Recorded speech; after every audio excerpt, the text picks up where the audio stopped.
예수님께서 친구가 되어주심이 힘입니다 라는 주제로 말씀 전해주실 때 많은 은혜 받으시기 바랍니다.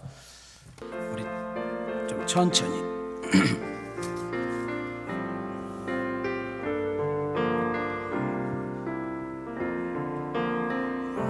내 진정 사모하는 친구가 되시는 그 주 예수님은 아름다워라. 산 밑에 백합화요 빛나는 새벽별, 주님 영원할 길 아주 없도다. 내 마음이 아플 적에 그니로 되시며 나 외로울 때 좋은 친구라. 주는 저 산 밑에 백합 빛나는 새벽별, 이 땅 위에 비길 것이 없도다. 내 맘의 모든 염려, 이 세상 고락도 주님 항상 같이 하여 주시고, 시험을 당할 때에 악마의 계교를 즉시 물리치사 나를 지키네. 온 세상 날 버려도 주 예수 안 버려 끝까지 나를 돌아보시니. 주는 저 산 밑에 백합 빛나는 새벽별, 이 땅 위에 비길 것이 없도다. 내 맘을 다하여서 주님을 따르면 길이 나를 사랑하리니. 물불이 두렵지 않고 창검도 겁없네. 주는 높은 산성 내 방패시라. 내 영혼 먹이시는 그 은혜 누리고 나 친히 주를 뵙기 원하네. 주는 저 산 밑에 백합 빛나는 새벽별, 이 땅 위에 비길 것이 없도다. 할렐루야. 우리가 인생을 살다 보면 우리 뜻대로 되지 않을 때가 많죠. 우리가 계획하고 원하고 바라는 것에서 어긋나거나 빗나갈 때가 참 많다고요. 자신만만해서 시작했던 일들, 큰 소리치고 시작하면서 시작했던 일들, 이것만큼은 꼭 잘되고 성공할 것이라는 기대와 설레임 속에 시작했던 것들이 여지없이 무너지고 찢기고 실패하는 그런 모습 속에 우리는 절망하게 되고 낙심하게 되면서 나는 이것밖에 안 되나? 내 인생이 이렇게 끝나는 것인가? 이렇게 생각할 때가 우리는 종종 있게 됩니다. 우리는 그때 놓치지 말아야 될 단어 하나가 이사야 43장에 있는 이야기인데, 너는 존귀하고 보배로운 존재라는 사실. 때로는 내 배우자가, 때로는 내 부모가, 때로는 내 자녀가, 때로는 내 동료가, 때로는 내 친구가 나를 말하고 평가하는 것이 정답이 아닌 거지요. 나의 한 부분만 보고 나의 겉모습만 보고 생각하고 판단하고 결정한 이야기잖아요. 그러나 여러분이 우리가 히브리서 4장 12절의 말씀에 보면 하나님의 말씀은 말씀 곧 하나님인데 그 하나님 되신 분은 우리의 생각과 마음과 뜻까지도 감찰한다 했는데 저는 여러분들의 겉모습 보고 모르잖아요. 그러나 우리 하나님은 우리의 마음의 생각과 우리의 마음까지도 다 알고 계시기 때문에 여러분들이 아무리 빗장을 닫아놓고 꼭꼭 숨겨도 내가 무엇이 필요한지 무엇이 부족한지 왜 우는지 왜 한숨 쉬는지 왜 잠을 못 이루는지 오늘도 앉아있지만 온갖 근심 걱정으로 가득 찬 모습 주님은 아신다는 거죠. 그분에게 내려놓고 맡기고 심령이 가난한 자가 되어 당신의 도우심이 없이는 나는 아무것도 할 수 없다고, 당신의 은혜가 아니오고는 나는 한 발자국도 뛸 수 없다고, 내 남편, 내 아내, 내 자식, 내 인생, 내 삶에 가는 길 내 마음대로 안 되는 거 인정하고 당신의 은혜를 구하는 그 자리가 믿음의 자리요 하나님이 요구한 자리인 줄 믿습니다. 어떤 모습으로 앉아있든지 간에 어떤 마음으로 오셨든지 간에 또 어떤 자세를 가지고 온라인을 예배를 드리고 있든지 간에 하나님의 나라는 먹는 것과 마시는 것이 아니요 성령님 안에서 의와 희락과 평강이라는 사실을 기억하시고 강 같은 평화, 샘솟는 기쁨이 여러분의 문제와 근심과 걱정을 압도해버리고 어두운 면만 보고 절망하고 낙심한 우리가 아니라 빛 대신 주님을 바라보면서 그분이 하신 약속의 말씀을 가슴에 되새기며 다시 한번 일어나 두 주먹을 불끈 쥐고 2022년도 누구도 가보지 않는 미지의 세계를 향하여 한 달력 한 달력이 찢겨질 때마다 하나님의 섭리와 역사를 경험하고 찬양하는 그런 주인공들이 다 되어지기를 주님의 이름으로 축원합니다. 우리는 이합 주가 명절이었습니다. 세뱃돈 주고 받았을 것이고 덕담 주고 받았을 것이고 그래도 믿음 있는 가정이라면 자녀들, 손자, 손녀들 축복기도 해줬겠지요. 저는 우리 왕성교회를 출입하는 성도님들 오늘 온라인을 통해서 함께 예배드리는 우리 성도님들에게 하나님의 인도하심과 하나님의 함께하심을 늘 경험하며 살아가되 시시때때로 우리의 필요한 것들이 공급되어진 것들을 여러분 삶의 현장에서 체험하고 느끼면서 그 하나님을 찬양하고 경외하는 주인공이 될 뿐만 아니라 우리 교회 표어대로 여러분 인생과 신앙과 모든 여정이 회복과 부흥의 역사로 나타나 그 하나님을 찬양하고 그 하나님을 경외하는 그 주인공이 여러분과 내가 되어지기를 주님의 이름으로 축원합니다. 주님의 이름으로 축복합니다. 한번 따라하겠습니다. 예수님이 친구가 되어주심이 힘이랍니다.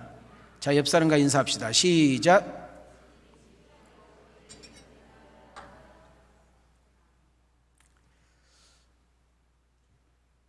우리가 간혹 안 가본 나라를 짐을 싸서 여권 하나 들고 돈 몇 푼 들고 떠나게 됩니다.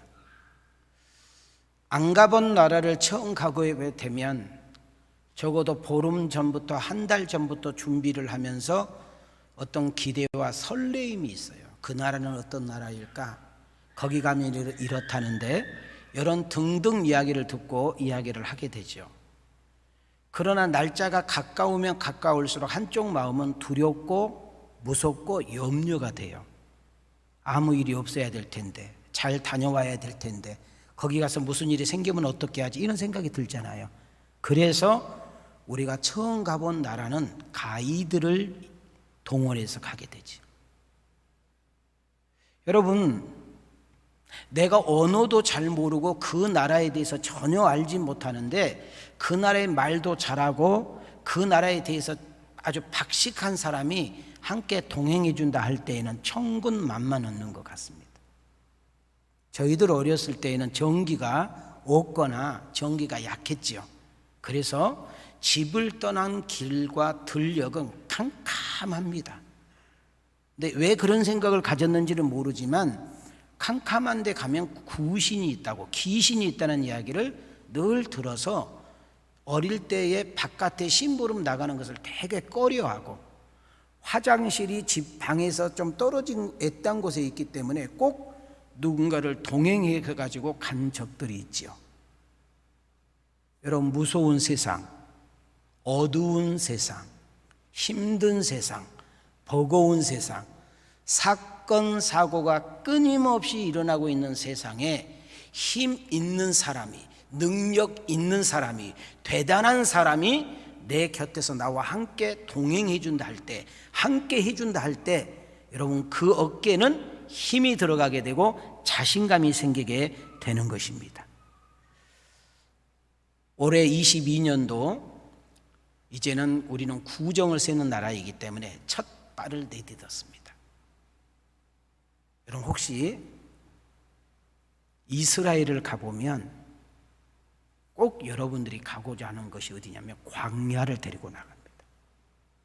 광야도 여러 곳이기 때문에 진짜 이스라엘 백성들이 이리 지나갔을 거다.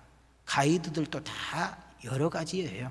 그러나 광야를 지나간 것만큼은 확실하고 광야에서 사신 것만큼은 정확한 확증된 사건이잖아요. 여러분 광야의 특징이 길이 없어요. 길이 없어.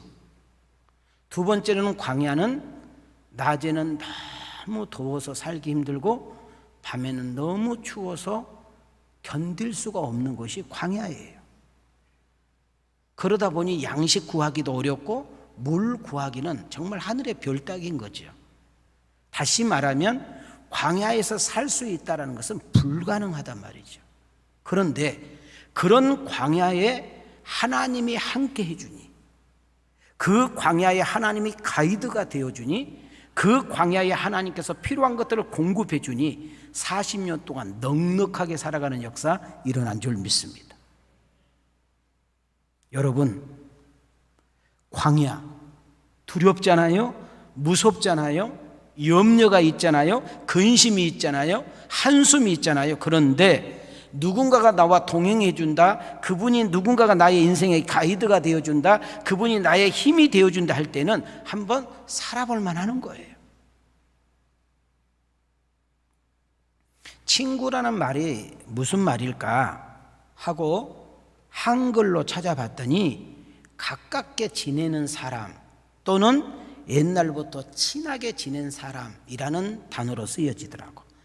이걸 한문으로 우리가 찾아보니까 오랫동안 함께한 사람을 친구라고 이야기를 합니다. 자, 이것을 한글 우리나라 말로 풀어보니까 자기와 가까우면서 정이 두텁게 든 사람, 피 한 방울 섞이지 않았지만 오래 살면서 교제하다 보니까 웬만한 가족보다도 더 가까운 사람, 이런 관계로 친구란 단어가 쓰여진 것을 보게 됩니다. 성경에서 하나님이 친구라는 단어를 가장 먼저 사용된 것이 어딘가 봤더니 창세기 아브라함에게 이야기하고 있습니다. 자, 창조주 하나님이 모든 것을 알고 계신 전지자, 모든 것을 할 수 있는 전능자, 어디든지 안 계신 것이 없는 무세부재하신 하나님, 모든 역사의 시작과 끝을 주관하고 계신 하나님, 모든 것을 아신다, 모든 것을 보고 있다, 모든 것을 기록하고 있다, 아실 뿐만 아니라 보고 있을 뿐만 아니라 넉넉하게 해결할 수 있는 그분이 여러분 피조물 인간 아브라함에게 너는 나의 친구야 라고 이야기했다는 사실은 충격적인 이야기입니다. 이것은 예를 들면 노숙자예요. 직장을 구해도 구할 수 없는 실직자예요. 결혼을 했는데 처자식을 해결할 수 없는 형편없는 형편없는, 정말 자기 아내에게 자식들에게까지도 구박덩어리를 받고 있는 자기 남편이 어느 날 대통령이 찾아와서 나의 벗 친구여 왜 이렇게 사는가, 진작 나한테 오지 그랬는가. 게임 끝나는 거 아니에요? 방금까지 무시하고 조롱했던 아내와 방금까지 무슨 젖다구가 우리 아버지냐고 했던, 그렇게 비웃고 비아냥거렸던 자식이, 여러분 대통령이 와가지고 우리 아버지가 대통령 친구야? 근데 그 대통령이 우리 아버지의 인생을 바꾼다 했을 때는 벌써 차원이 다르는 거 아니에요?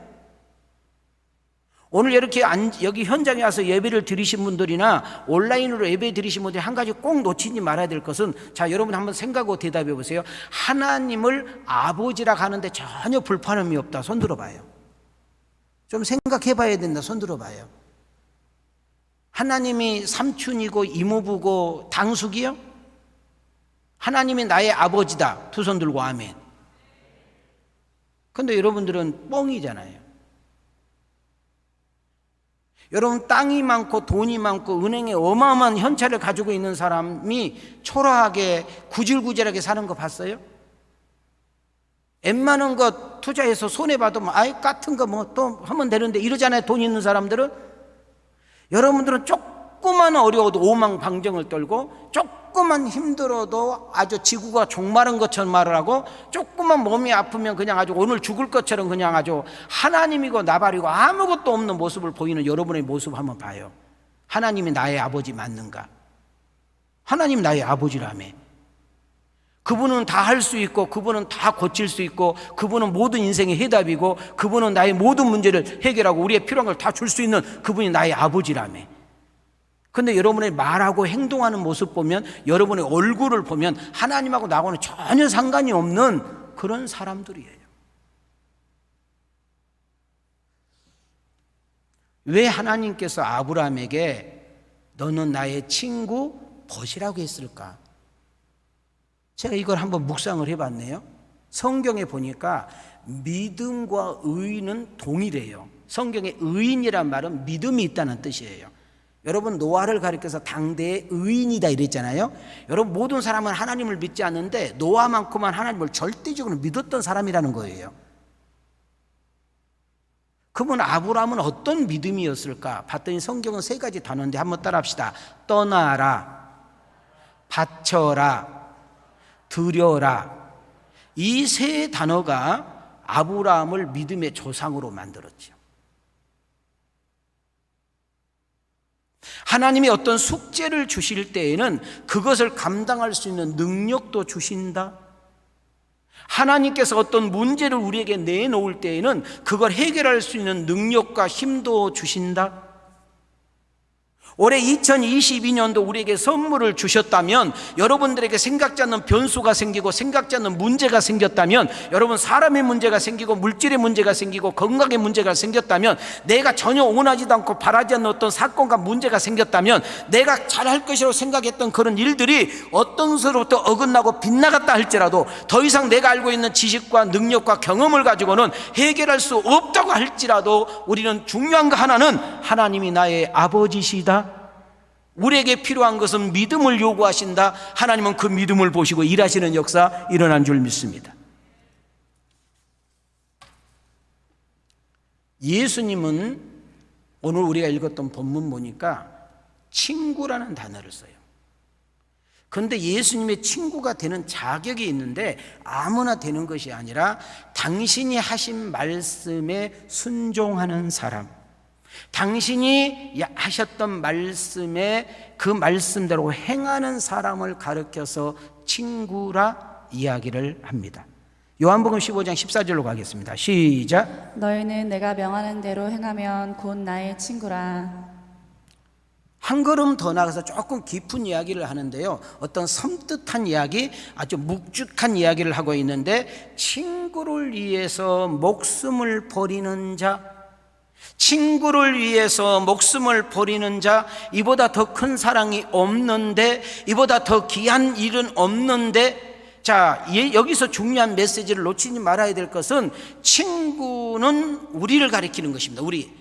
여러분 간에 더 이상 희망도 없고 가능성도 없고 비전도 없는 죄인들을 가리키는 거예요. 여러분, 이 죄인들이 살 길이 없는데, 죄인들이 구원받을 길이 없는데, 죄인들에게 희망이라는 것은 단 1%도 찾을 수 없고, 여러분 죄인들에게는 여러분 빛이라는 것은 단 0.1도 없는데, 여러분 하나님이 여러분과 나를 너무나 사랑하셔서 친구가 멸망하고 친구가 지옥 가고 친구가 마귀의 종이 되고 친구가 비참하게 사는 것을 그냥 눈뜨고만 볼 수 없어서 하나님이 사람의 몸을 입고 이 땅에 오십니다.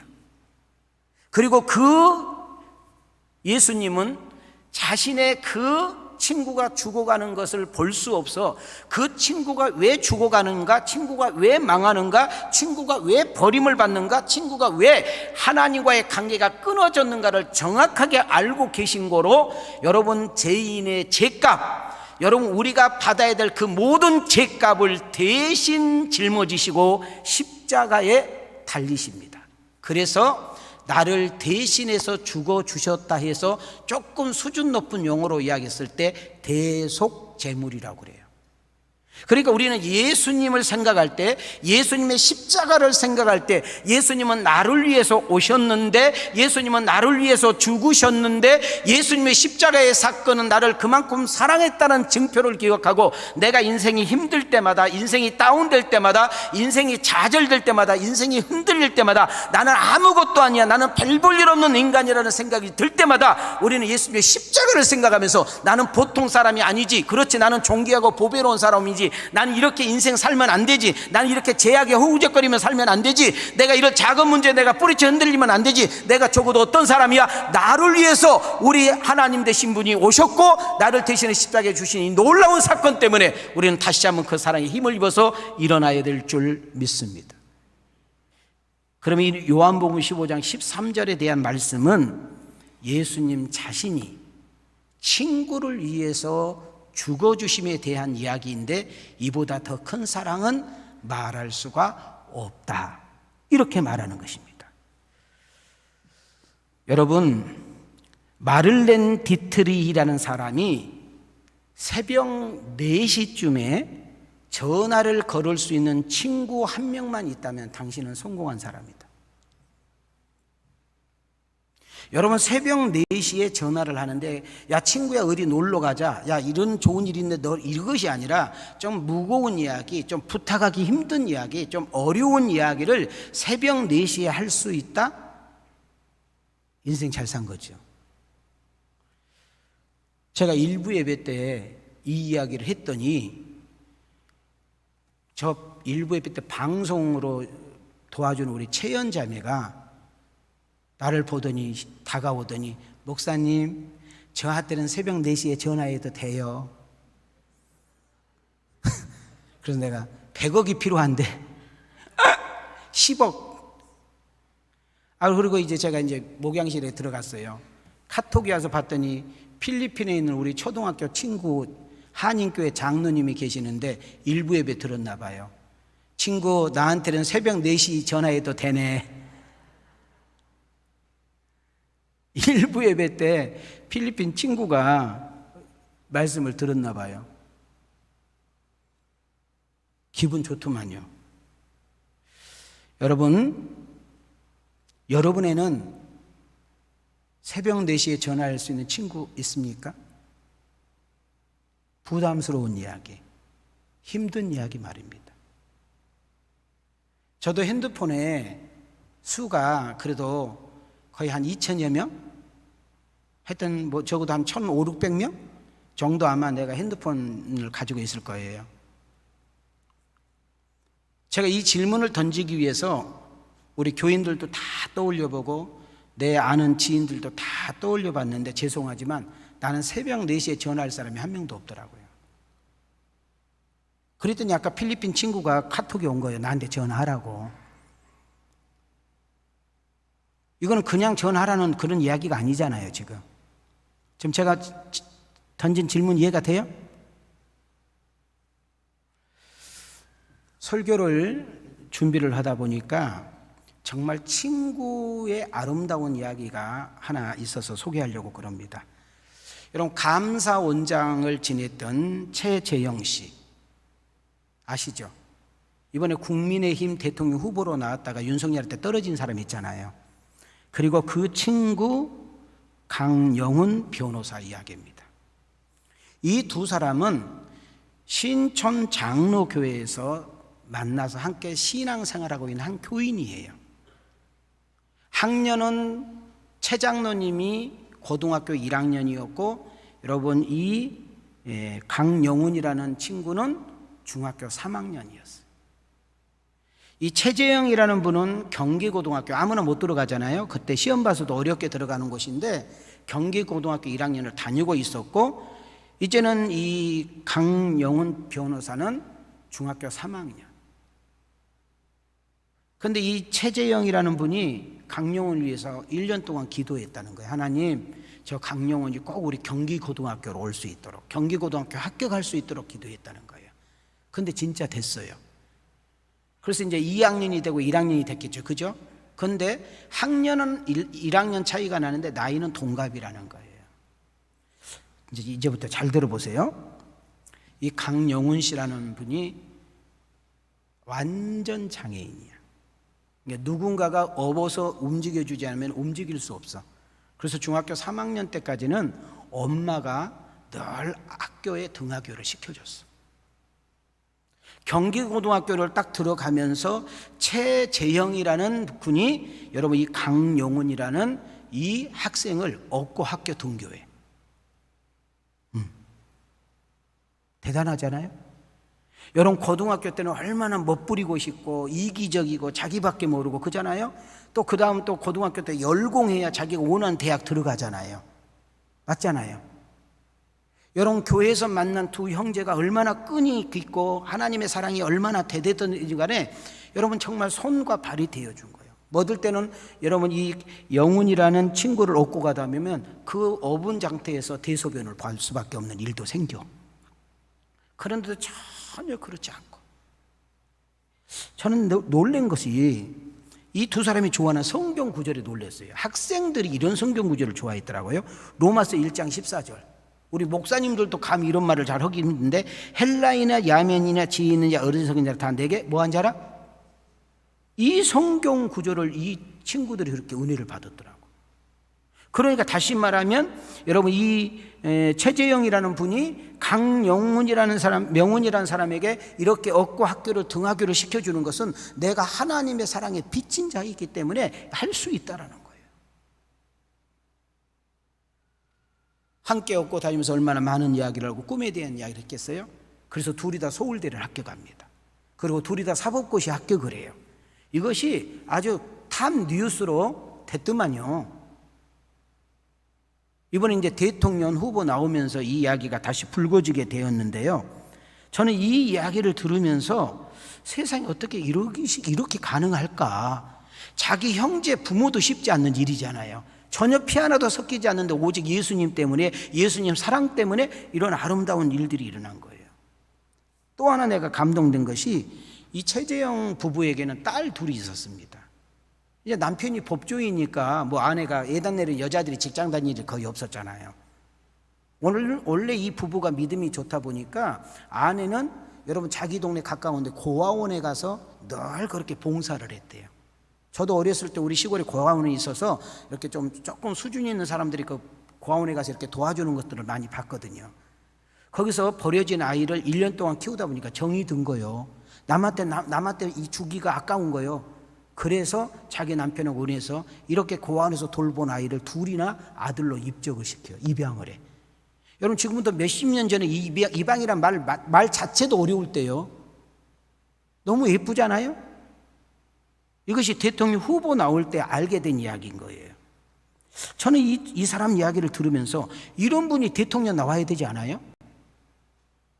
이렇게 착하고 이렇게 정말 이런 분들이 대통령 나라 이끌어줘야 되는데 좀 요즘 나오신 후보들 보면 좀 거시기 해요.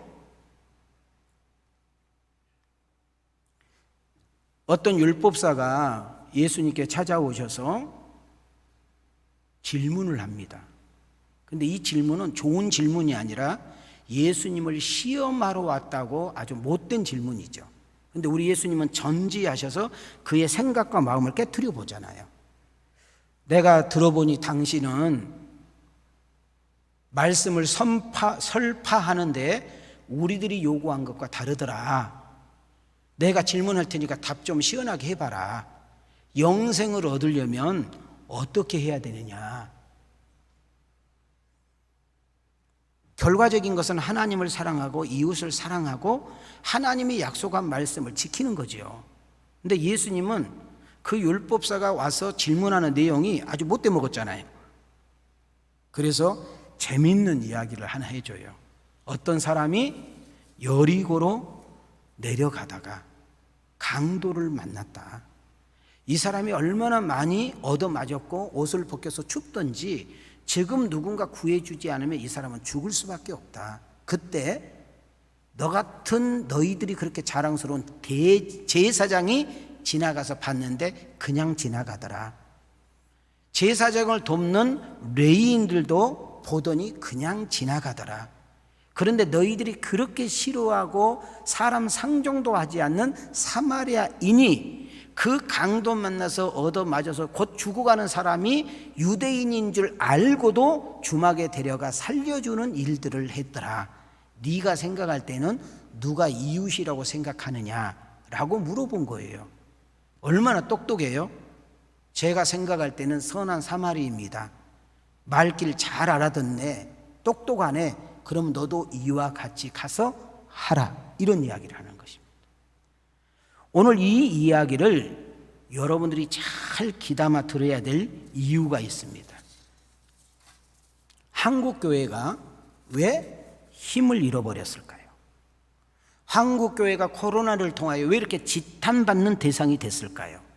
오늘 설교하는 저를 비롯해서 우리 한국교회가 짧은 역사 속에 이렇게 부흥하다 보니까 아직 미성숙한 거예요. 신앙과 삶이 따로 국밥으로 노는 거예요. 여러분, 세상의 교회를 욕을 하고 세상의 교회를 비판을 할 때 우리가 나쁘게만 꼭 볼 것이 아니라 우리들은 이렇게 타락하고 우리들은 이렇게 개처럼 살아도 당신들만큼 우리하고는 좀 달라야 되지 않는 어떤 수준 높은 도덕의 잣대인 거예요. 그런데 다는 아니지만 한간에 세상 사람들보다 더 못하거나 더 수준 낮은 모습이 세상 사람들의 비웃음과 조롱거리를 갖게 되는 것이죠. 성경 공부는 많이 해서 똑똑해요. 들은 것은 많아가지고 아는 것은 많아요. 그래서 남을 비판하고 정죄하고 남을 흉보고 남을 비교하는 것은 정말 전문가인데 그렇게 사는 것은 없다 그 말이에요. 마태복음 5장 13절, 14절, 16절을 한번 크게 읽겠습니다. 시작. 너희는 세상의 소금이니 소금이 만일 그 맛을 잃으면 무엇으로 짜게 하리요? 후에는 아무 쓸데없어 다만 밖에 버려져 사람에게 밟힐 뿐이니라. 너희는 세상의 빛이라. 산 위에 있는 동네가 숨겨지지 못할 것이요 이같이 너희 빛이 사람 앞에 비치게 하여 그들로 너희 착한 행실을 보고 하늘에 계신 너희 아버지께 영광을 돌리게 하라. 자, 여기서 중요한 것은 세상이라는 단어예요. 따릅시다. 세상. 더 크게 세상. 여러분, 너희는 세상의 소금이라는 거예요. 너희는 세상의 빛이라는 거예요. 여러분, 소금과 빛의 특징이 있지요. 첫째는 빛하고 소금은 말이 없어요. 말이 없어. 두 번째로는 조용해. 세 번째는 자기 몸뚱아리를 녹여가지고 여러분 불은 자기 몸뚱아리를 녹여서 어둠을 몰아내고 빛을 발사하게 해요. 여러분, 소금은 자기 몸뚱아리를 녹여가지고 썩은 것을 막고 맛을 내는 인생을 살게 되잖아요. 여러분, 우리 왕성교회가 우리 크리스찬들이 크리스찬의 맛을 잃어버리고 여러분 크리스찬의 향기를 발산하지 못하면 사람들에게 밟힌다는 거예요. 당연하게 우리의 삶을 통하여 빛이 발산돼야 되는데 그 빛을 발산되지 못하면 세상 사람들의 조롱거리가 된다는 거예요. 그래서 16절 보니까 그 빛과 소금이 뭔가 봤더니 착한 행실이라는 거예요. 여러분, 우리가 어려운 사람 도와주고 밥 못 먹는 사람 도와주고 여러분 길거리에 쓰러진 사람 병원에 데려다주고 정말 반값 못 낸 사람 반값 내준 것도 착한 행실이지만 여러분, 이 세상의 가장 큰 선은, 이 세상의 가장 큰 착한 일은 하나님을 하나님으로 아는 거예요. 하나님을 하나님으로 믿는 거예요. 그리고 내가 믿는 하나님을, 내가 알고 있는 그 예수님의 사랑을 누군가에게 증언되어지는 일인 줄 믿습니다. 유대인들에게 성경 다음으로 여러분 귀한 책 하나 꽂으라면 탈무드라는 책을 이야기합니다. 여러분, 탈무드의 책에 보면 친구에 대한 정의가 나와요. 자, 세 친구가 있다는 거예요. 첫 번째 친구는 나는 저 친구 없으면 못 살아. 한 시간도 떨어지고 하루도 못 보면 안 될 친구가 있다는 거예요. 그것이 1번이에요. 두 번째 친구, 그런 친구는 아니지만 놀러 함께 가고 떡볶이 먹고 여행 가고 차 한잔 마시고 이런 친구가 있다는 거예요. 그 다음 세 번째 친구는 평상시 때는 생각나지 않다가 어쩌다 한번, 쉽게 말하면 결혼식 때나 장례식 때나 문자 주고받을 정도의 친구가 있다는 거예요. 그런데 이 세 친구를 두고 있는 어떤 사람이 어느 날 궁으로부터, 왕으로부터 궁궐에 입성하라는 전령을 받게 됩니다. 이분은 늘 궁궐을 출입을 하고 있기 때문에 이 시간에 지금 왕이 나를 부른다 할 때는 뭔 일이 있는 거예요. 지금 자기가 이제 막 고민하기 시작합니다. 멀똘히 고민하는데 내가 무슨 죄를 졌지? 내가 무슨 잘못을 했길래 지금 이 시간에 왕이 부르라고 그러지? 겁이 난 거예요. 그래서 하루도 안 보면, 한 시간도 없으면 못 살다는 가장 친구에게 가서, 여보, 이게 큰일 났네. 이 사람은 나 큰일 났어. 왕이 오래. 나 이제 죽었어. 우리 집안 다 죽게 생겼네. 좀 자네가 좀 가서 좀 나는 그런 사람이 아니라고 이야기해주면 안 되겠는가? 라고 했더니 이 사람, 나는 자네 모르네. 오지 마소. 문을 콱 닫고 들어가 버려. 현대판으로 말하면 전화번호 바꿔버려. 두 번째로, 그렇게 엄청나게 친구는 아니지만 밥 먹고 싶은 친구, 차 마시고 싶은 친구, 여행 가고 싶은 친구, 노닥거리고 싶은 친구에게 찾아갔어. 이 사람아, 나 큰일 났네. 왕이 나를 지금 오라고 그래. 자네도 알다시피 이 시간에 오라는 것은 뭔 일이 있는 거 아닌가? 나는 내가 뭐 특별한 거 없는 것 같은데, 인사청탁이라든가 뇌물 먹은 거 없는 것 같은데, 이거 어떻게 된지 당신 좀 나 좀 데리고 가면, 나랑 좀 함께 가면 안 되겠는가? 그랬더니, 그래도 내가 친구인데 모른 척 할 수 없지. 내가 궁궐 문 앞에까지만 가줄게. 나머지는 안에 들어가서 당내가 잘 해결해 보소 하고 끝나. 마지막 세 번째, 평상시 생각지도 않고 통하지도 않고 만나지도 않았다가 내가 이득이 있을 때, 뭔가 필요할 때만 전화 거는 친구에게 찾아가서, 친구 미안하네. 내가 먹고 살다 보니까 전화도 잘 못했는데 왕이 나를 오라고 한 거 보니 나뿐만 아니라 우리 집안이 다 멸절당하게 생겼는데 좀 가가지고 좀 나한테 좀 가서 나는 그럴 사람이 아니라고 좀 해주면 안 되겠는가? 하고 별 기대도 않고 이야기를 했는데, 그럼 내 친구인데 가야지. 왕이 혹시라도 자네를 오해해서 그러면 내가 옆에서 이야기를 해줄게 라는 이야기로 가게 됩니다. 자, 여기까지 이해가 된 것이 무슨 말인가 되면, 자, 끄떡끄떡 해봐요. 자, 이제 마지막 답이 나와요. 첫 번째 답이 뭐냐? 여러분, 첫 번째 답은 내 곁에 하루만이라도 한 시간도 없으면 안 될 친구는 여러분이 잘 아는 돈, 재물, 명예, 권세라는 거예요. 근데 내 인생의 죽음이라는 단어가, 내 인생의 죽음의 종착역이 왔을 때는 냉정하게 나를 등 돌려버린다는 거예요. 동감이면 끄떡끄떡이에요. 내가 이것 때문에 내 인생을 걸었는데 정말로 인생의 마지막에 종착역이 왔을 때 이것이 나를 지켜줄 수 없더라는 거예요. 두 번째 친구는 배우자, 부모, 자식, 정말 절친 친구를 의미하는데, 대골 앞에까지 가주겠다는 말은 우리가 죽으면 상여를 띵고 가잖아요. 에? 내가 당신 죽었을 때 상여는 따라가 주겠다는 거예요. 자, 인간이 그 이상 갈 수 있나요? 없어. 마지막 세 번째, 친하지도 않아.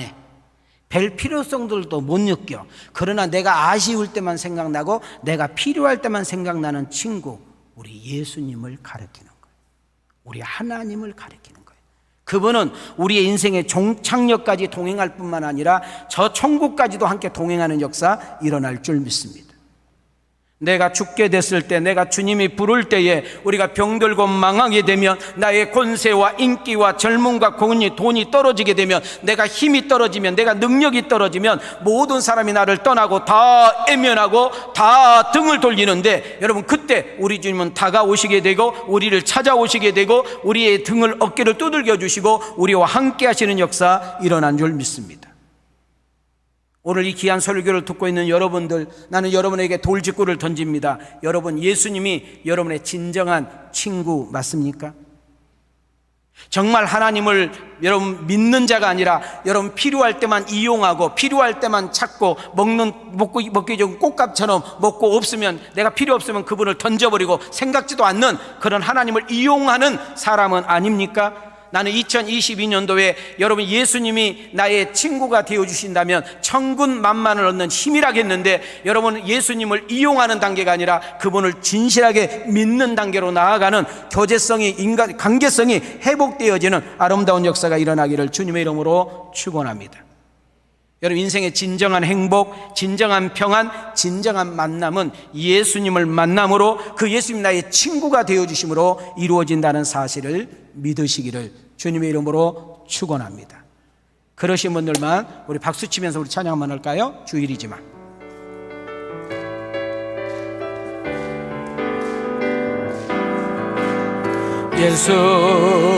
예수보다 더 좋은 친구 없네. 예수보다 더 좋은 친구 없네. 괴로울 때 다가와서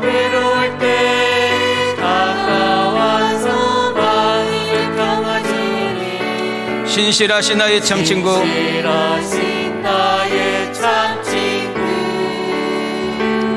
외로울 때 찾아와서, 외로울 때 찾아와서 친구가 되어준 사랑 많은 나의 참친구, 사랑 많은 나의 참친구.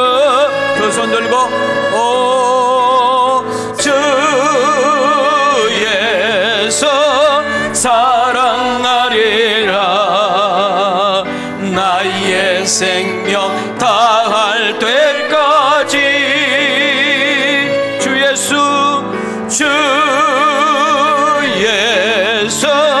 사랑하리라. 나의 생명 다할 때까지. 믿어지면 아멘. 영국 런던 타임스가 친구라는 주제를 가지고 전 국민들에게 공문을 했습니다. 그 중에 가장 우리의 마음을 뭉클하게 했던 세 가지가 당첨이 됐는데, 대상입니다. 대상. 당신은 어떤 친구를 가장 귀하게 여깁니까? 대상. 내가 인생이 힘들고 어려울 때, 내 주변에 있는 모든 사람이 나를 외면하고 떠날 때 찾아와 준 친구. 대상. 동감하나요? 두 번째, 너무 인생이 힘들고 외로워서 너무 충격이 커가지고 아무 말도 못하고 침묵하고 있을 때, 왜 그래? 말 좀 해봐. 그러지 않고 그 친구를 멀끔히 바라보면서 손만 잡아주고 이해해주는 친구. 내가 기쁜 일이 있어서 친구를 찾아가면 그 기쁨이 배가 되고, 어려운 일이 있어서 찾아가면 그 기쁨이 반으로, 그 어려움이 반으로 줄어드는 친구. 이렇게 나눌 수 있는 친구가 귀한 친구라고 이야기를 하고 있습니다. 여러분, 코로나 때문에 나라가 어지럽습니다. 대통령 선거 때문에 혼란만 주고 있습니다. 경제는 나락에 떨어졌습니다. 세금 문제로 우리를 너무 힘들게 합니다. 정말 희망이 없는, 뭔가 우리에게 기쁜 소식이 없는 그런 세상에 우리가 새해를 맞이했습니다. 그때, 이때 우리 친구 되신 예수님이 여러분 개인의 주인이 되고, 여러분 인생의 주인이 되고 여러분 삶의 주인이 되신다면 내 어려운 문제, 힘든 문제를 그분께 가지고 가면 해답이 있고 내가 지치고 어떻게 해야 될지 모를 때 그분께 기대기만 하면 그분은 나의 인생의 모든 문제의 해답자가 되시는 그분은 우리에게 이렇게 말을 합니다. 수고하고 무겁니? 혼자 그렇게 힘들어하고 발버둥 치지 말고 내게 가지고 오려무나. 내가 그 힘들고 어려운 거 내가 가져갈게. 그리고 너는 푹 쉬어. 여러분 이 말씀에 위로가 되기를 축복합니다. 하나님의 나라는 먹는 것과 마시는 것이 아니야. 성령 안에서 의와 희락과 평강이야. 어려움이 없어서가 아니라 힘든 일이 없어서가 아니라 아프지 않아서가 아니라 속상함이 없어서가 아니라 두려움이 없어서가 아니라 여전히 두렵고 여전히 힘들고 여전히 낙담되고 여전히 좌절되고 여전히 미래가 불확실함에도 불구하고 그것을 하나님께 내려놓고 그것을 맡겨버릴 때에 우리는 세상에서 줄 수 없는 강같은 평화와 샘솟는 기쁨을 누릴 수 있는 줄 믿습니다. 상한 심정들을 고치시고 우리의 받은 상처를 싸매어 주신 그 하나님께 내 인생을 내려놓고 내 인생을 맡기고 내 인생을 의지하고 싶은 마음 없으십니까? 오늘 우리가 읽었던 내용을 보게 되면은 얘들아 내 말 좀 잘 들어보려무나. 내가 너희들 앞에 오기 전에는 내가 저 십자가의 사건을 이루기 전에는 너희들은 죄의 종이었어. 왜 죄를 짓는 줄 알아? 마귀의 종로로서 했기 때문에 그러는 거야. 다시 한번 이야기하면 너희들은 내가 하나님의 사랑, 하나님의 은혜가 너희들에게 임하기 전에는 너희는 마귀의 종이었고 죄의 종이었고 지옥의 종이었고 저주의 종이었지. 그래서 마음에 평안도 없었고 여유도 없었고 조금만 힘들면 무당 찾아가고 조금만 어렵고 두려우면 점쟁이 찾아갔지 않니? 이제는 너희들 그럴 필요가 없단다. 너희들은 종이 아니라 이제는 나의 친구니라. 15절입니다. 시작. 이제부터는 너희를 종이라 하지 아니하리니 종은 주인이 하는 것을 알지 못함이라. 너희를 친구라 하였노니 내가 내 아버지께 들은 것을 다 너희에게 알게 하였음이라. 자, 여기서 친구라는 단어는 헬라어로 필로스라는 단어를 쓰고 있는데요, 육적인 우애, 인간적인 우애를 가리키는데 이 증거가 뭐냐면 예수님께서 베다니에 살고 있는 나사로를 가르쳐서 나의 친구 나사로라고 이야기합니다. 요한복음 11장 11절을 보시기 바랍니다. 친구 나사로가 잠들었다. 깨우러 가야지. 자, 이렇게 말했던 이 필로스가 여러분 정말 어떻게 바뀌느냐 하면 필레인으로 바뀌게 되는데, 여러분 그 예수님께서 나사로를 향한 사랑의 단어로 바뀌어질 때에는 여러분 필레인, 자 11장 3절로 가겠습니다. 시작. 이에 그 누이들이 예수께 사람을 보내어 이르되 주여 보시옵소서 사랑하시는 자가 병들었나이다 하니. 자, 누가 병들었나이다? 자, 아까 1절에 11절에는 친구 나사로라고 하더니 여러분 그 친구가 어떻게 바뀌었어요? 사랑하는 자로 바뀝니다. 11장 5절을 보시게 되면 예수께서 본래 마르다와 그 동생 누구를? 나사로를 사랑하니. 자, 여기서는 우리는 두 가지 의미가 있는데, 예수님은 육적인 우정의 친구와 더불어서 당신이 신적인 존재임을 동시에 표현하고 있는 것입니다. 세상에 찾아오신 예수님은 우리를 친구로 여겨주십니다. 여러분 요한복음 15장 16절을 한번 다 같이 가슴으로 읽어보겠습니다. 시작. 너희가 나를 택한 것이 아니요 내가 너희를 택하여 세웠나니. 여러분 내가 예수님을 믿어준 것 같고 내가 교회를 나와준 것 같고 내가 하나님을 아버지라 부른 것 같지만 여러분 이사야 43장에 보면 내가 너를 지명하여 불렀나니, 내가 너를 지명하여 불렀나니 너는 내 것이라. 여러분 우리는 싸구려가 아닙니다. 별 볼 일 없는 자가 아닙니다. 있어도 그만 없어도 그만이 아니라 여러분 존귀하고 보배로운 자인 비밀은 여러분 하나님이 나를 선택하셨다.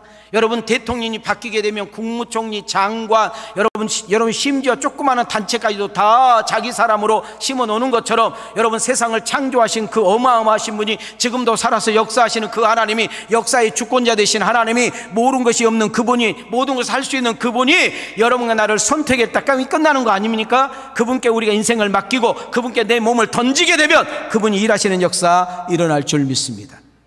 여전히 혼자 사는 것처럼 살지 마시고 하나님이 나와 함께 하심을 놓치지 않기를 소망합니다. 한 걸음 더 나가 보겠습니다. 요한복음 1장 14절에 보면 시작. 말씀이 육신이 되어 우리 가운데 거하심에 우리가 그의 그 영광을 보니 아버지의 독생자의 영광이요 은혜와 진리가 충만하더라. 여러분, 창세기에 하나님이 출현하지요. 내가 태초에 천지를 창조했다. 하나님이 세상에 세상에 나타났어요. 어떻게 나타나요? 말씀으로 나타나셨어요. 세상도 말씀으로 창조하셨고 당신은 모든 계획과 모든 역사를 말씀으로만 하셨어. 누구를 통해서? 선지자들을 통해서. 자, 그러나 그렇게 역사하셨던 하나님이 말씀으로만 우리에게 나타나시고 보이셨던 하나님이 우리가 눈으로 보고 느끼고 만질 수 있는 사람의 몸으로 오신 거예요. 그분이 예수 그리스도예요. 그분이 여러분과 나를 종의 자리에서 친구로 옮겨주기 위해서, 여러분 저주의 자리에서 여러분 자식의 자리로 옮겨주기 위해서 여러분 십자가의 사건을 통해서 완성케 합니다.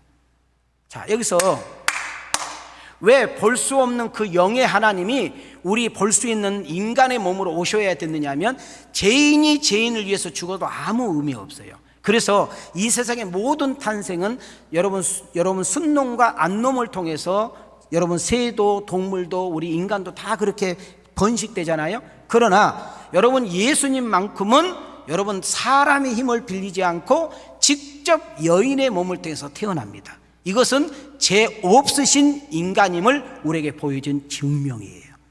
그리고 그 죄 없는 예수님이 십자가에 달리신 놀라운 사건은 우리의 과거와 현재, 미래의 죄까지도 다 해결해 주시지만, 더 중요한 것은 죽음으로 끝났다면 석가 공자 사람들이 만드는 신에 불과하지만 그분은 죽음 사망 권세를 이기시고 부활하신 사건을 통하여 그분이 신이요 곧 하나님의 아들임을 증명하고 있는 줄 믿습니다.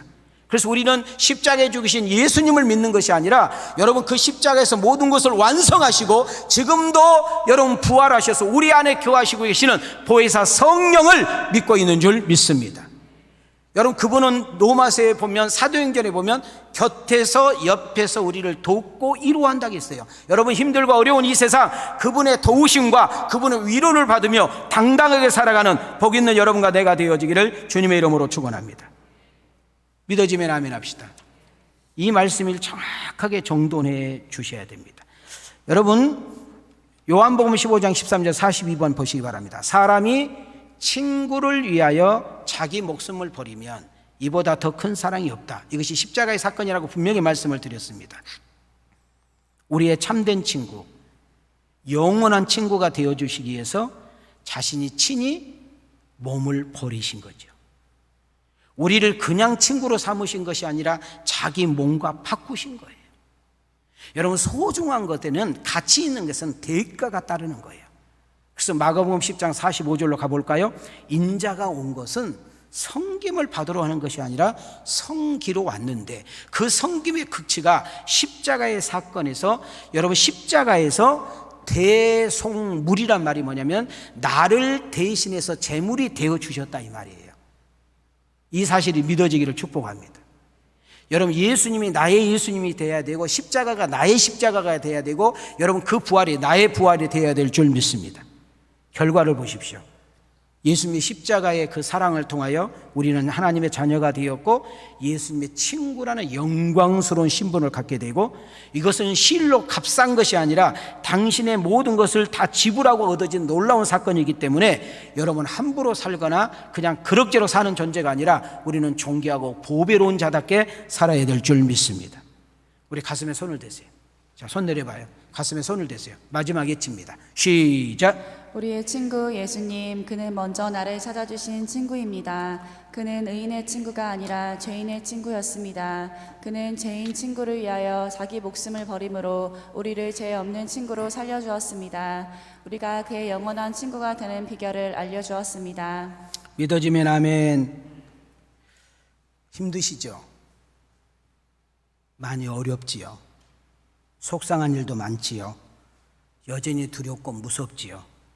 친구 되신 예수님을 붙잡고 그 예수님을 앞세우고 그분과 동행하고 그분이 주신 힘으로 2022년 멋들어지게, 값지게, 의미 있게, 가치 있게, 아름답게 살아 여러분의 삶의 현장에서 하나님이 하나님으로 대접을 받고 예수의 향체를 통하여 그리스도의 증인이 되어지는 여러분과 내가 되어지기를 주님의 이름으로 축원합니다.